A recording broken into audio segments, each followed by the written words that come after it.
My white stepdad, Mark, only let me sleep from 12 a.m. to 4 a.m., while his white kids got 8 hours, calling me a lazy N-word every morning at 4 a.m. with a flashlight in my face. After 2 years of this torture that left me hallucinating and failing school, I texted my Uncle Jerome to come over at 4 a.m. When Mark burst in with his ice bucket and air horn screaming racial slurs, my white stepbrothers Connor and Chase revealed they'd been secretly recording his abuse for weeks. I was 12 when my stepdad Mark gave me a cute nickname, and that was a lazy N-word. You see, for 2 years straight, Mark had one rule. I wasn't allowed to sleep. While my white siblings could sleep from 11 p.m. to 7 a.m., I was only allowed to sleep from 12 a.m. to 4 a.m. Luckily, I didn't even have to set an alarm clock, because every morning at 4 a.m., Mark would burst into my room with a flashlight in my face, checking if I was ready to do my character-building chores. This included scrubbing bathrooms, organizing the garage, prepping breakfast for when his boys woke up, but that wasn't even the worst part, because if I made any sort of noise, I'd lose privileges. The privileges in question? Eating enough food, drinking enough water, and since my mom worked 12-hour night shifts as a nurse, she never saw any of it. Mark had this whole philosophy about modern kids being soft. When I was in Afghanistan, he'd start every lecture. We functioned on 2 hours of sleep for weeks. You kids today can't even handle getting up early. I'm sure you can guess why his rules only applied to me. By month 3, I was practically schizophrenic with how much I was hallucinating. Shadows moving in my peripheral vision, hearing my name when no one called. I'd fallen asleep on the toilet twice, at my desk dozens of times, and once while standing in the shower. The other black kids at my school started calling me the raccoon N-word because of the dark circles under my eyes. My grades made like a girl's chest during puberty, went from A's to D's, all because I couldn't stay conscious long enough to finish tests. Teachers thought I was on substances and said I fit the stereotype. Even the counselor pulled me aside asking if everything was okay at home. The breaking point came during midterms. I literally fell asleep standing up during my history presentation, face planted right into the whiteboard. 20 minutes later, the school nurse called my parents, and Mark showed up in his veteran's cap like he was on a rescue mission. "This is what I'm talking about," he said, shaking his head in the nurse's office. "No self-control. I've tried everything. Structure, discipline, consequences. Some kids just don't want to succeed." The counselor ate up every word. "I don't blame you, Mark. Most white folk wouldn't even bother trying to civilize a kid like this. You're fighting genetics here." I tried telling my mom when I got home, but she was exhausted after a double shift, and Mark was right there, arm around her shoulders. "He's exaggerating," Mark said calmly. "Teen boys are dramatic. I'm just teaching him discipline." "Bruh, I only get 4 hours of sleep," I managed to whisper. Mark laughed. "See what I mean? The kid can't even keep his lies straight." My mom just sat there saying nothing. "Plus, didn't your guys' ancestors used to spend all day in the cotton field anyway? You should be used to this by now." He then threw his head back and cackled. That's when I realized my mom was too scared of Mark to defend me. I wanted to call CPS, but I knew Mark would just sweet talk his way out of it. So instead, I did something I'd never done before. I went through my mom's jewelry box to find my dead dad's old phone. There, I found his brother Jerome's number. I texted him on my phone and asked if he wanted to go on a run with me at 4 a.m. Mark would be at his peak performance by then. When he agreed, I felt a chaotic excitement fill my veins. So on Thursday night, I made sure to be extra lazy at dinner. Dozed off twice, knocked over my water. Mark's eye twitched with anticipation. "Looks like someone needs extra motivation tomorrow," he said, his boys snickering. At 4 a.m. sharp, the flashlight hit my face. But this time, Mark brought props. A bucket of ice water and an air horn. He was so excited to abuse me that he didn't even hear the front door open. "Rise and shine, you lazy N-word," he cheered. "Today we're trying something new since you can't seem to be disciplined." He was then interrupted by the sound of my bedroom door creaking open. "What the F did you just call my nephew?" My uncle's voice bellowed through the house. Behind him, my cousins Deshaun and Terrell. Mark's flashlight swung toward them, his face draining color. This is breaking and entering." "Nah," Jerome said, stepping inside. "My sister gave me a key years ago for emergencies." "You don't understand," Mark stammered. "I'm teaching him discipline." "Bad move." Terrell, all 6 feet 4 inches of him, stepped between them. "Go on, touch my cousin again. I dare you. Get out of my house," Mark screamed. That's when my stepbrother Connor appeared in the hallway. "Actually, Dad," he said, holding up his phone, "I think you should see what Chase and I have been recording. We're done pretending we didn't know what you were doing to him." Connor's phone screen glowed in the darkness, showing video after video of Mark's morning torture sessions. My stepbrother's hands trembled as he scrolled through the files. Chase stood beside him, jaw clenched tight. Mark lunged for the phone, but Jerome's massive frame blocked him completely. The ice bucket crashed to the floor, water splashing across Mark's legs and soaking his pajama pants. He stumbled backward, slipping on the wet hardwood. "Get out!" Mark screamed again, trying to push past Jerome. His military stance kicked in automatically, the same defensive position I'd seen in Connor's videos from Afghanistan. Jerome didn't budge. Connor turned the phone toward me. The screen showed 2 weeks of recordings, all time-stamped at 4 a.m. Every single morning, Mark's face twisted with rage as he screamed racial slurs. The hallway air vent had captured everything in crystal clear detail. "We couldn't sleep either," Connor's voice cracked. He looked directly at Mark. "Hearing what you did to him every morning for 2 years," his shoulders shook. "We're done pretending we didn't hear the screaming." Mark's face went from pale to red. "You ungrateful little traitors. After everything I've done for this family," that's when it hit me. Connor and Chase had been suffering too, lying awake listening to my abuse, too scared to intervene but unable to ignore it. They'd been planning this for weeks. Chase pulled out his laptop, the screen already open to a cloud storage folder labeled Evidence Mark Abuse. Dozens of files filled the screen. Videos, audio recordings, photos of my injuries, screenshots of Mark's texts. Mark lunged forward again, reaching for the laptop. Jerome's hand shot out, catching Mark's wrist mid-grab. The laptop stayed safely in Chase's hands. The front door opened. My mother stood in the doorway, still in her scrubs from her night shift. Her co-worker Sarah had covered the last 2 hours so she could come home early. She took in the scene, Mark soaked and aggressive, Jerome and his sons surrounding him, Connor and Chase with their devices, me standing there exhausted. "What is going on?" Her voice was barely a whisper. She checked her phone. 4:17 a.m. I had to make a choice. Let Connor explain and risk Mark's retaliation against him, or step forward myself. I watched Mark's fist clench, the same way it did before he'd hit me last month, the same way it clenched in those Afghanistan videos Connor had found. I stepped between Connor and Mark. "Mom, watch the videos first." Connor quickly tapped his phone, airdropping files to her device. Mark immediately started his defense. "They're lying! These videos are edited! Kids being dramatic about normal discipline?" My mother's phone pinged repeatedly as files transferred. Her hand fumbled with her keys, accidentally hitting the panic button. The car alarm blared from the driveway. She scrambled to turn it off, giving Mark precious seconds. Connor leaned close to me while she dealt with with the alarm. Dad has backup files at his office too. We made sure he can't delete everything. Through the window, I saw Mark pull out his phone, thumbs flying across the screen. I caught a glimpse of his veteran group chat. Code red, false accusations against a brother. Need support now. The car alarm finally stopped. Mark had already shifted tactics. His eyes welled with tears, shoulders slumping. I have PTSD, he said, voice breaking. They don't understand what I've been through. I'm trying so hard with another man's son, trying to give him structure, and this is how he repays me. My mother's expression softened slightly. She'd always been susceptible to his veteran sob stories. Chase, usually the quieter twin, suddenly spoke up. He made us call Marcus the N-word too, Mom. His voice was steady but quiet. Made us laugh at it or we'd lose privileges. No Xbox, no allowance, no friends over. My mother's phone screen lit up with the first video. Mark's voice screamed from the speaker. Get up, you lazy! The slur cut through the room. The timestamp read 3:47 a.m. He was using an air horn, the sound piercing even through the phone speaker. Her hands shook, but she kept watching. Her face went through a dozen emotions in seconds. Blue and red lights flashed through the window. Someone had called the police about the disturbance. Probably Mrs. Patterson from next door, always monitoring the neighborhood. Mark straightened immediately, wiping his eyes. He smoothed down his wet pajamas and put on his veteran's cap from the dresser. By the time the officers knocked, he'd transformed into the concerned stepfather. Officers, Mark said, opening the door wide. Thank God you're here. My stepsons are having an episode. The older one has a history of behavioral issues. Officer Johnson entered first. Recognition flashed across his face. Mark, from the VFW meetings? Johnson. Mark's relief seemed genuine. I didn't know you worked this hit. Listen, I hate to involve you, but Marcus here has been struggling. Brought these men into my house at 4 a.m. I think he's using again. I saw the trap closing. Johnson had mentioned needing a contractor for his home renovation at last month's Veterans Fundraiser. Mark's construction company would be perfect for the job. Marcus has been struggling, my mother said automatically, still clutching her phone. His father died when he was young. It's been hard for him to adjust. Jerome flinched at his sister's betrayal. His jaw tightened, but he stayed silent. Connor quickly posted a video clip to his private Instagram story before Mark noticed. His followers would see it before Mark could demand all phones be surrendered. Everyone needs to hand over their devices, Mark announced, to prevent false evidence from spreading. Officers, I'm sure you understand. Kids these days can manipulate videos, make things look worse than they are. I tried to explain what had been happening, but after 2 years of 4 hours of sleep, my words came out slurred and jumbled. My eyes wouldn't focus properly. I swayed on my feet, had to grab the doorframe for support. The officers exchanged looks. The substance abuse narrative was writing itself. Sir, we're going to need to take statements from everyone, Officer Johnson said, but his body language had already chosen sides. My phone buzzed. Chase had sent a text without anyone noticing. Uncle Jerome is here. Dad's in trouble. He'd sent it to his birth mother, Mark's ex-wife. Within seconds, her call came through on Mark's phone. Her voice screeched through the speaker. If my boys aren't home in 20 minutes, I'm charging Jerome with kidnapping. The custody agreement gives me emergency rights when they're in danger. More neighbors appeared at windows. Ring doorbell cameras recorded everything. Tomorrow's Neighborhood Watch Facebook page would show angry black men confronting veteran at dawn. Mrs. Patterson was probably already typing her post. Mark seized the narrative. The videos are taken out of context. Oh no, I feel so helpless watching this whole thing unfold and seeing how Mark is twisting everything around to make himself look like the victim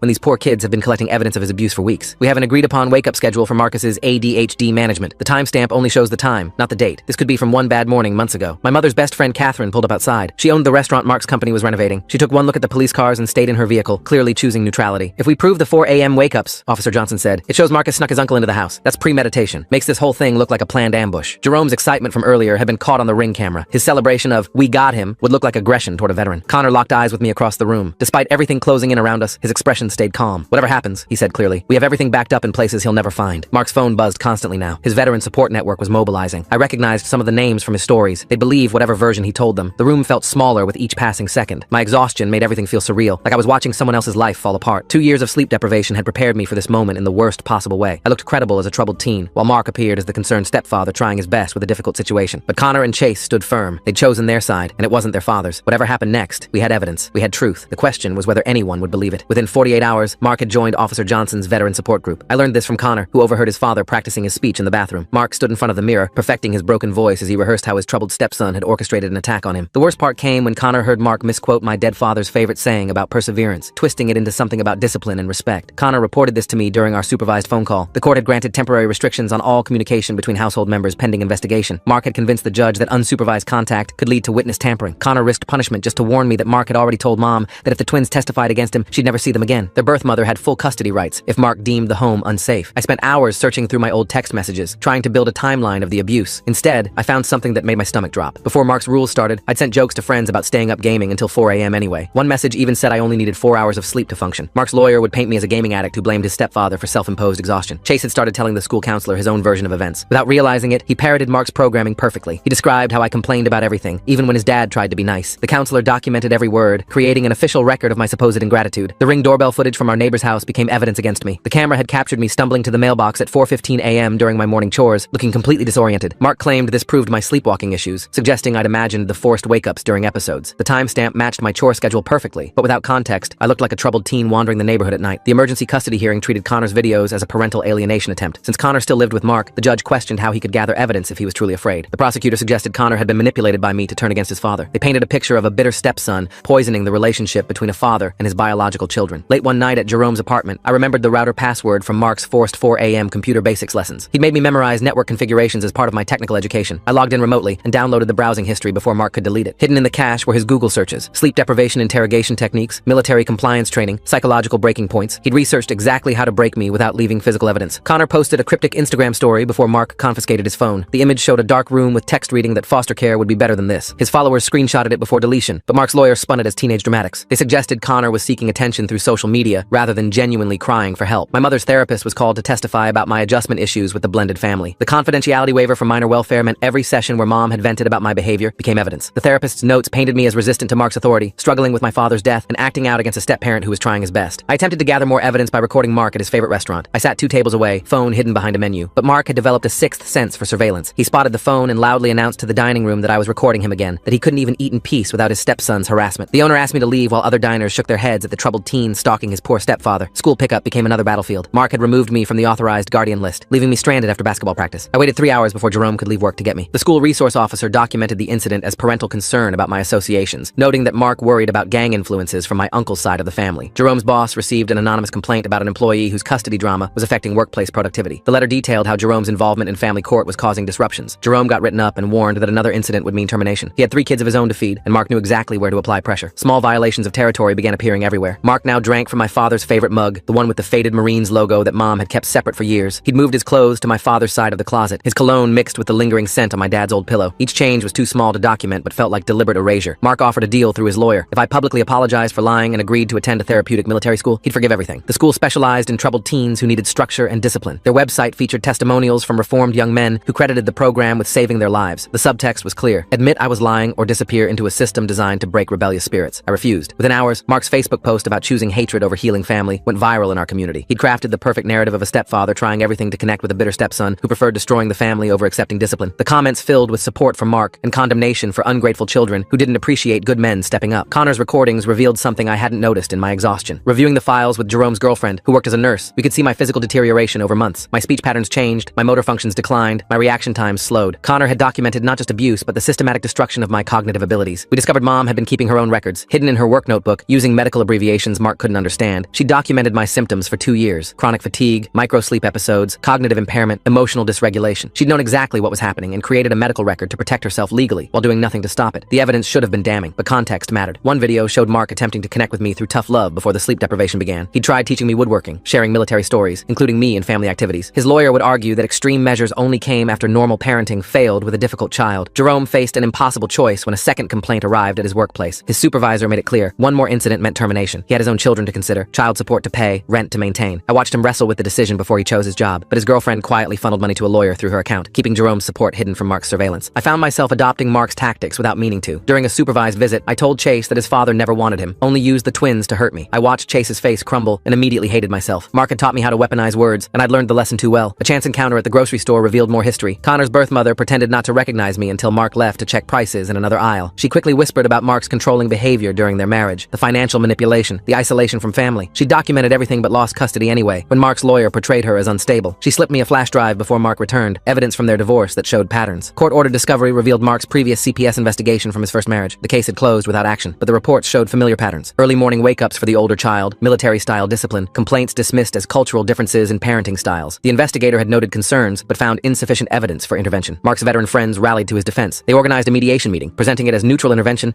but really protecting their image of Mark as a war hero. These men had served with him, trusted him, couldn't believe he'd harm a child. They offered to mentor me, to provide the male guidance I clearly needed. Their solution involved more military-style discipline, not less. The custody battle drained Mom's savings, while Mark used joint accounts to fund his lawyer. Every motion, every hearing, every document cost money we didn't have. Meanwhile, Mark's construction business thrived on contracts from his veteran network. He had resources and connections while we scraped together pennies for justice. A public confrontation at the basketball court where I'd played since childhood turned ugly. Younger kids who'd looked up to me watched as Mark arrived, claiming concern for their safety around me. He spoke to their parents about my instability, my false accusations, the danger I posed to their children. By the time he left, I was no longer welcome at the court where my father had taught me to shoot free throws. I slept on Jerome's couch while Mark posted family photos on social media. Every image showed him with Mom and the twins at restaurants, amusement parks, family gatherings. My absence was deliberate erasure, each photo declaring that the family functioned better without me. Connor later told me he'd been forced to smile for those pictures, threatened with losing contact with Mom if he didn't perform happiness. The breaking point came in a text at 2 a.m. Mom's message was simple but devastating. She begged me to come home and apologize, said she couldn't lose another family. The implication was clear. She'd chosen Mark's stability over her son's safety. The house, the financial security, the intact family image mattered more than protecting me from abuse. Connor's teacher, who led the church youth group, noticed the twins' distress and tried to help. She contacted social services about her concerns, breaking mandatory reporting protocols by going through unofficial channels first. The delay in proper reporting cost her job. The suspension made headlines in our small community, painting her as negligent rather than compassionate. Her husband blamed their financial stress on our family drama. Their marriage counseling sessions focused on the cascade of consequences from getting involved in other people's problems. Mark had successfully made helping us radioactive, ensuring others would think twice before intervening. I continued gathering evidence despite knowing Connor and Chase faced increasing retaliation for their initial support. Every piece of proof I collected meant more pressure on them. Mark had made them choose between their brother and their daily survival, a cruel equation with no good answer. Deshaun asked the question I couldn't answer during one of our meetings. He'd seen similar cases fail, watched other kids return to abusive homes when evidence wasn't enough. His doubt was reasonable, but heartbreaking. I couldn't promise victory because the system wasn't designed to believe kids like us over men like Mark. The admission that broke me came during a deposition. I had to confess that during one exhaustion-induced rage, I'd hit Chase. It happened months ago, when he'd woken me after only 2 hours of sleep to ask about homework. I'd swung without thinking, caught him in the shoulder. The guilt ate at me, but now it became evidence of my violence and instability. Mom's hidden notebooks revealed another betrayal. I'd slept through her birthday dinner the previous year, too exhausted to wake up despite her attempts. She documented this as evidence of my selfishness, not recognizing it as a symptom of the abuse she enabled. Mark's narrative of me as an ungrateful son gained support from her own records. Mark's lawyer filed an emergency motion claiming parental alienation. The court date moved up 3 weeks, catching us unprepared. My lawyer had a scheduling conflict with another trial, leaving us scrambling for representation. Every tactical move Mark made showed careful planning while we played desperate defense. The twisted logic of Mark's worldview emerged during psychological evaluation. He genuinely believed military discipline would have saved my father from the weakness that unalived him. In his mind, breaking me down was building me up, honoring my mother's first marriage by fixing the son left behind. His delusion made him more dangerous because he believed his own righteousness. I had to manipulate Mom when she was exhausted after a double shift, using her vulnerability to extract admissions about what she knew. I promised never to use Mark's tactics against family, but survival required betraying that promise. Getting her to admit knowledge while she was too tired to guard her words felt like becoming the monster Mark claimed I was. My strategic side emerged in community spaces. I planted seeds of doubt about Mark during parent meetings at the community center, carefully framing concerns as worried observations rather than accusations. Some parents began questioning his involvement with their children, creating small fractures in his public image. An honest conversation with Chase about morning routines led to unexpected revelation. Without prompting, he shared journal entries about the guilt of listening to my abuse without helping. His words showed the secondary trauma Mark had inflicted on his biological sons, forcing them to be complicit in torture through their silence. Small victories felt hollow against larger defeats. Getting supervised visitation rights meant nothing when Mark wept genuine tears about losing his boys. Connor hugged him goodbye after one visit, and I saw Mark's satisfaction at maintaining that emotional hold. The manipulation was so deep that even awareness couldn't break its power. Mark's counterclaim gained traction with the guardian ad litem. He painted me as violent and unstable, using my own admissions and Mom's documentation as evidence. The court-appointed advocate meant to protect children's interests began seeing me as the problem rather than the victim. Everything hinged on Connor's willingness to testify in open court. The pressure on a 15-year-old to speak against his father before a judge was immense. Mark had 2 years of psychological conditioning on his side, while we had only truth and hope that it would be enough. Past kindnesses became leverage against me. I'd tutored Chase in math, helped him raise his grades. Now he reminded me of promises to always protect him, while describing how his father cried every night since the investigation began. The guilt was a weapon Mark wielded through his son's genuine emotions. The community center board split over supporting Mark versus protecting children. His construction company's sponsorship of youth programs created financial pressure. Board members who questioned him risked losing funding for activities that served hundreds of kids. Money talked louder than conscience in budget meetings. The judge required clear and convincing evidence for any emergency custody change. Videos alone weren't sufficient without documented patterns. We had pieces of truth but needed a complete picture that the legal system would recognize. The burden of proof sat heavily on young shoulders, already bent from exhaustion. A school counselor who was also a veteran saw through Mark's performance. She recognized real PTSD from manufactured military persona. Her professional assessment of my symptoms matched textbook cases of systematic sleep torture. She knew the techniques because she'd seen them used in interrogation resistance training. But professional ethics limited her involvement. She could provide partial documentation without risking her license, but full testimony would require admissions that could end her career. Another adult who saw the truth but couldn't afford to tell it completely, leaving children to navigate adult consequences alone. The assessment confirmed what we suspected. I showed classic signs of systematic sleep deprivation used as torture. The counselor recognized the technique because military personnel learned to resist it. Mark had applied interrogation methods to a child in his care, showing deliberate intent rather than misguided discipline. Understanding the depth of betrayal came when I found Mom's medical notebooks. 2 years of detailed symptom documentation in professional terminology proved she'd known exactly what was happening. She'd created legal protection for herself while allowing the abuse to continue. The records showed a nurse documenting torture while a mother enabled it. I had to accept that Mom chose financial security over my safety. The house, the stability, the 2-income household meant more than protecting her son. She'd watched me deteriorate for 2 years and chose to document rather than intervene. The betrayal cut deeper than Mark's abuse because it came from someone who should have protected me. Despite everything, I committed to protecting Connor and Chase. They'd risked everything to help me, and I wouldn't abandon them to Mark's retaliation. Whatever happened in court, I'd ensure they had support and witnesses to their own struggles. Breaking cycles meant protecting others, even when you couldn't save yourself. Mark's veteran benefit application contained discrepancies. The court filing showed different service dates than he'd claimed publicly. Connor had found discharge papers in the attic that didn't match the heroic narrative Mark had built. His military service was real but embellished, another tool of manipulation rather than honest history. I presented evidence calmly during the next hearing, maintaining dignity while Mark's lies unraveled. Each document was submitted without emotion, letting facts speak louder than accusations. Connor watched his father's true history emerge, seeing the man behind the mythology for the first time. Patterns emerged across Mark's life. Military service ended with disciplinary issues glossed over as personality conflicts. His first marriage showed escalating control until his ex-wife fled. Now, our family repeated the cycle with variations on the same theme. He was a serial controller who used different tactics for different victims. Both sides prepared for the final custody hearing, where the twins' testimony would decide everything. Mark's lawyer would attack their credibility, while ours would try to protect them from further trauma. Two boys would sit in a courtroom and choose between truth and survival, an impossible decision no child should face. The assessment results arrived at Jerome's apartment 3 days before the final hearing. My hands shook as I opened the envelope, finding exactly what the counselor had warned me about: permanent cognitive damage from 2 years of systematic sleep deprivation. The medical terminology described reduced processing speed, impaired executive function, chronic microsleep episodes. Mark had literally broken parts of my brain that might never fully heal. I searched through Mom's work bag while she showered after another double shift. Her medical notebooks contained more than symptom documentation. Page after page showed medication dosages, sleep cycle charts, cognitive test results she'd administered secretly. She'd tracked my deterioration with clinical precision, creating evidence that protected her nursing license while documenting her son's torture. The betrayal went deeper than passive enabling. She'd actively participated in the medical monitoring of abuse, using her professional skills to ensure Mark stayed within legal boundaries. Each entry showed calculation rather than concern, a mother choosing career protection over child safety. Connor texted me screenshots of Mark's veteran benefit application from the court filing. The service dates didn't match his stories, and his discharge classification raised questions. His Bronze Star citation contained inconsistencies with official records Connor found online. The hero narrative Mark built was partially fabricated, another manipulation tool. I met with our lawyer at the community center, reviewing evidence for the final hearing. She explained that proving abuse wasn't enough without showing immediate danger. The twins still lived with Mark, attended school, appeared healthy. The court would weigh stability against allegations, often choosing the devil they knew. Chase's journal entries revealed increasing pressure at home. Mark had started wake-up drills with the twins, claiming they needed discipline too. Nothing as extreme as my treatment, but enough to remind them of consequences for betrayal. Connor documented these new patterns, building evidence while living under threat. The Guardian ad litem's report landed like a bomb. She'd concluded that while concerning behaviors existed, the family dysfunction ran too deep for simple custody changes. Her recommendation included family therapy, supervised transitions, and gradual reconciliation. She'd bought Mark's performance of a flawed but trying father. I discovered Mark had been meeting with other veterans who'd faced custody challenges. They'd coached him on courtroom presentation, emotional triggers for judges, ways to frame military service as qualification for parenting. His support network provided strategies while mine offered only sympathy. Jerome's girlfriend revealed she'd been recording conversations at family gatherings for months. Mark didn't know she existed, allowing her to capture unguarded moments. One recording caught him explaining his philosophy about breaking weak children to rebuild them stronger. His own words condemned him better than any accusation. The community center board meeting turned into a battleground. Parents who'd noticed changes in their children after Mark's involvement spoke up. Others defended him as a positive male role model. The discussion revealed how deeply Mark had embedded himself in community structures, making extraction painful for everyone. Connor's birth mother agreed to testify about patterns from their marriage. She'd lost custody battles before, but kept meticulous records. Her evidence showed Mark's escalation patterns, how he tested boundaries before implementing systematic control. She'd watched him do to her what he later perfected on me. I spent the night before the hearing organizing evidence with Jerome. We created timeline charts showing pattern escalation, medical documentation of damage, witness statements from teachers who'd noticed changes. The pile of proof seemed overwhelming, but legal standards required more than truth. The courthouse morning arrived gray and humid. I dressed carefully in clothes Jerome bought, trying to look responsible rather than damaged. My hands shook from exhaustion despite months of recovery sleep. The micro-sleep episodes hit without warning, my brain still broken from 2 years of torture. Mark arrived with his veteran supporters, all wearing service pins and caps. They filled one side of the courtroom like a military formation. Their presence sent a clear message about community standing and brotherhood bonds. Several were prominent business owners who employed half the town. Mom sat between the two groups, physically representing her torn loyalties. She'd dressed professionally but looked haggard, the weight of choices visible in her posture. When our eyes met, she quickly looked away, unable to face what she'd allowed. Connor and Chase entered with their maternal grandmother, who'd driven 6 hours to support them. Their mother couldn't attend due to work obligations, but she'd sent a detailed affidavit about Mark's controlling behaviors during marriage. The twins looked smaller than their 15 years, shoulders hunched under invisible weight. The judge called the hearing to order, reviewing previous testimony and evidence. She noted the extensive documentation from both sides, the community division, the complexity of blended family dynamics. Her tone suggested exhaustion with family cases that had no clear villains or heroes. Mark's lawyer began with a masterful presentation of a struggling stepfather trying to provide structure for a troubled teen. He acknowledged mistakes while framing them as misguided love. The sleep deprivation became an inappropriate but well-intentioned attempt at discipline rather than deliberate torture. Our lawyer countered with medical evidence showing brain scans that revealed actual damage from chronic sleep deprivation. She presented Mark's research history, proving premeditation. The pattern across marriages showed serial abuse rather than isolated incidents. Connor took the stand first, voice barely audible as he described morning wake-ups, racial slurs, forced participation in abuse. His hands gripped the witness box as he admitted laughing at jokes about me to avoid punishment. Mark watched his son with an expression of wounded betrayal that looked genuine to observers. Chase followed, reading from his journal about guilt, fear, confusion. He described new wake-up drills Mark had started, subtle threats about foster care if they testified. His testimony revealed secondary trauma, children forced to witness and participate in abuse. The veteran counselor testified about recognizing interrogation techniques applied to a child. She carefully stayed within professional boundaries while making clear that Mark knew exactly what he was doing. Her military background gave credibility that civilian experts lacked. Mark took the stand like a soldier reporting for duty. He admitted mistakes while painting himself as a father pushed too far by a defiant stepson. His tears seemed genuine as he described trying to honor my father's memory by providing discipline. Several veterans in the gallery wiped their eyes. Mom's testimony broke my heart. She acknowledged knowing about the wake-ups, but claimed she thought they were consensual. Her medical training somehow didn't extend to recognizing torture symptoms in her own son. She begged the court to keep the family together, to mandate therapy rather than separation. The judge called a recess, leaving everyone to stew in uncomfortable silence. Mark's supporters whispered encouragement, while our side huddled around evidence boxes. The twins sat between groups, belonging nowhere. When court resumed, the judge delivered a mixed verdict that satisfied no one. She found evidence of inappropriate discipline, but not criminal abuse. Custody arrangements would be modified, but not severed. Mark would undergo mandatory parenting classes and therapy. The twins could choose their primary residence at 16. The most significant ruling involved me. The judge granted Jerome full guardianship, recognizing that returning home would be harmful. The way Connor's hands gripped that witness box while admitting he laughed at those awful jokes just to protect himself makes me sad. These poor boys are stuck between groups in that courtroom belonging nowhere, and that judge's mixed verdict that calls systematic torture inappropriate discipline must feel like such a betrayal to everyone who fought so hard to show the truth. But she also mandated family therapy sessions, supervised visitation, and gradual reconciliation efforts. The system's solution was to acknowledge harm while forcing continued contact with the source. Mark's supporters erupted in quiet celebration, vindicated that their brother wasn't a criminal. Our side sat stunned at the minimal consequences for documented torture. The judge had split the baby, keeping the family technically intact while acknowledging its dysfunction. Outside the courthouse, Mark approached with his lawyer. He offered a handshake and words about healing and moving forward. His performance continued even after winning, maintaining the image of a reasonable man extending olive branches. I kept my hands at my sides. Connor and Chase chose to stay with their maternal grandmother temporarily. The new wake-up drills had scared them enough to accept disruption over stability. Mark's face showed genuine shock at losing his biological sons,